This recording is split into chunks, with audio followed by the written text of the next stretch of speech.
పడి మెట్ల పైకెక్కి గుడికేగు భక్తులకు ఎదురొచ్చే బంగారు స్వామి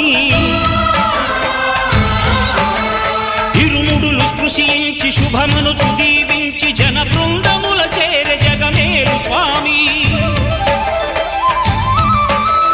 తన భక్తులనరిల్చు తప్పులకు తడబడి ఒక పక్క ఒరిగెన ఓంకారమూర్తి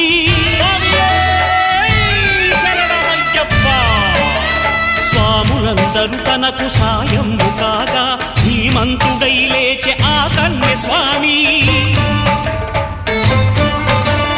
పట్టబంధము వీడి భక్తతతికై పరుగు పరుగున వచ్చే భూమిపైకి నరుడై